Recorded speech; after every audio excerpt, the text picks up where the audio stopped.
My name is Lily, and this is the story of how my life changed in ways I never imagined, twice. Looking back, I never would have guessed that a single night would set off a chain of events that would unravel everything I knew. But I suppose I should start from the beginning. I was born into a small, loving family. My parents, Jack and Emma, worked hard to make sure we had a good life. We lived in a quiet town where everyone knew each other.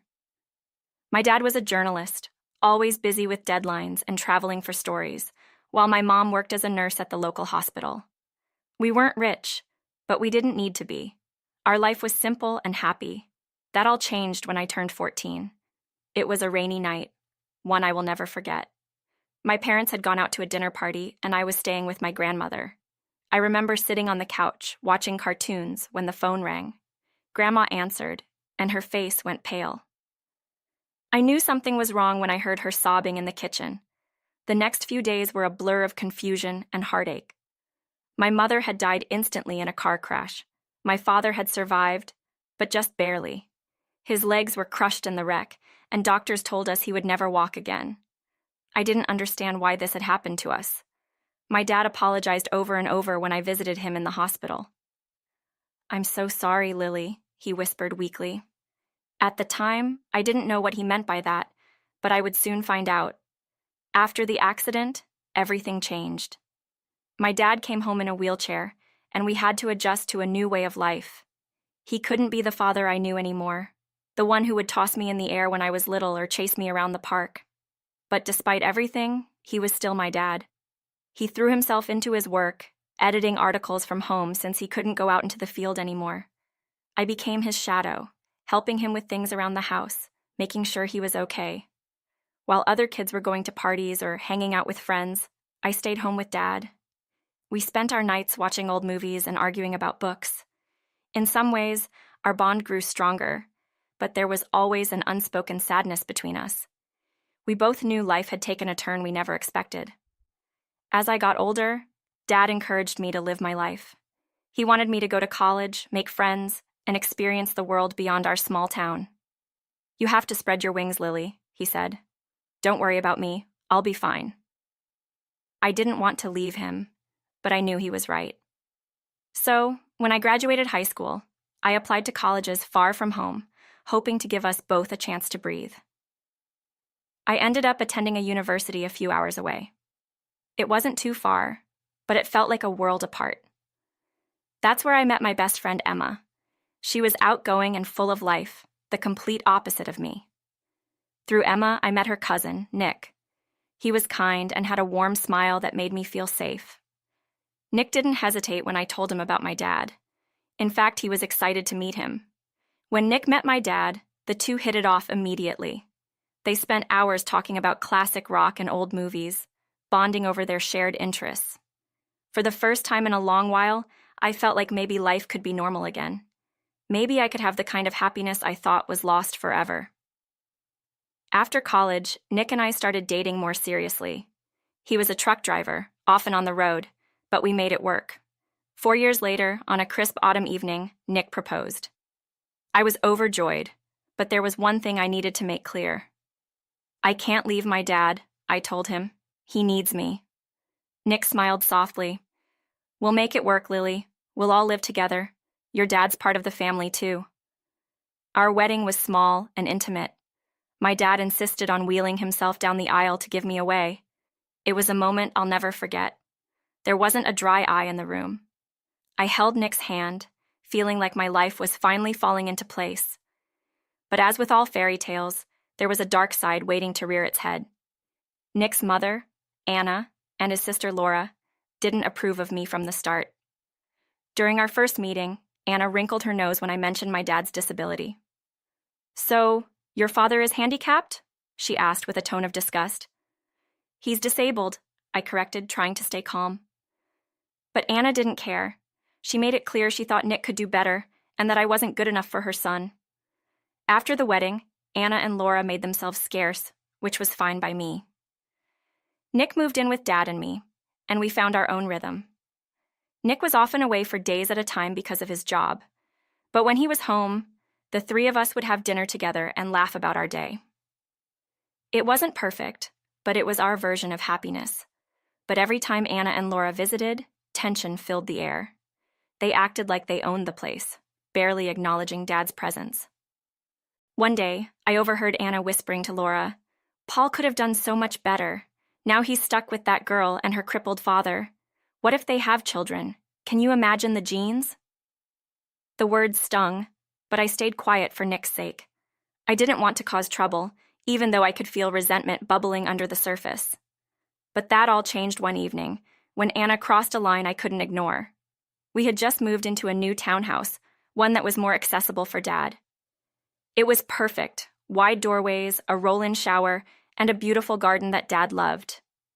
We decided to throw a housewarming party, inviting friends, family, and yes, even Anna and Laura. I hoped this would be a chance for them to see how happy we were, but I was wrong. Anna and Laura showed up late, as usual, walking through the house with looks of disdain. As we made our way to the master bedroom, Anna turned to me with a sly smile. "You know, this room would be perfect for Nick and me," she said quietly. "Why don't you put your father in a nursing home? Then I could move in here." I felt like I had been punched in the stomach. "Excuse me?" I managed to say. "Oh, don't look so shocked," she continued. "Your father isn't well. He doesn't need all this space. A nursing home would be better for someone like him." Before I could respond, Anna marched outside to where Dad was sitting in his wheelchair, enjoying the party.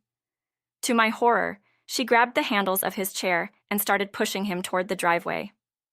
"What are you doing?" I shouted, running after her. "If he won't go to a nursing home, he can stay outside," she sneered. "That's what you wanted, right? For him to be outdoors?"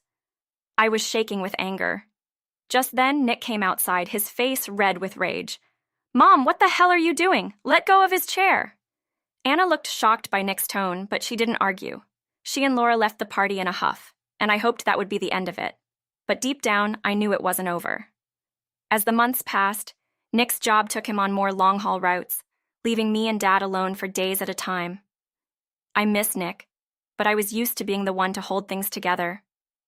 One evening, as I was helping Dad into bed, Nick called with an idea. "How would you feel about buying a new house?" he asked. "It would be easier for your dad to get around, and we could have a garden for you." The idea sounded perfect. We found a lovely townhouse that had everything we needed: wide doorways, a roll-in shower, and a beautiful backyard where Dad could enjoy the fresh air. It felt like a new beginning. But that sense of peace didn't last long. One night, I got a call from the police. Nick had been in an accident. His truck collided with another vehicle on a rainy highway, and he didn't survive. The news shattered me. I felt like my heart had been ripped out, leaving a hole I couldn't fill. The day of Nick's funeral was cold and gray. Friends and family gathered to pay their respects, but I couldn't stop looking around for Anna and Laura. They didn't show up. They hadn't even bothered to come to their own son and brother's funeral. After the service, Dad held my hand as we drove home in silence. When we pulled into the driveway, I noticed something strange. The lights were on in the house. I was sure I had turned them off before we left. My stomach twisted with unease. As we entered the house, I heard voices, familiar voices. Anna and Laura were inside, packing up our things. "What the hell is going on?" I demanded. Anna turned to me, her face calm and composed. "We're just helping you pack," she said sweetly. "Now that Nick is gone, you won't be able to afford this place. You might as well move back into your father's apartment." I was speechless. How could they be so heartless? "Get out of my house," I said, my voice shaking with anger. "This is my home. You have no right to be here." Anna didn't flinch. "Oh, but we do," she said smugly. "Nick's gone and we're his family. We'll be taking over now." I couldn't believe what I was hearing. These women had shown no love for Nick, and now they wanted to take everything from me. "I'm calling the police," I said, pulling out my phone.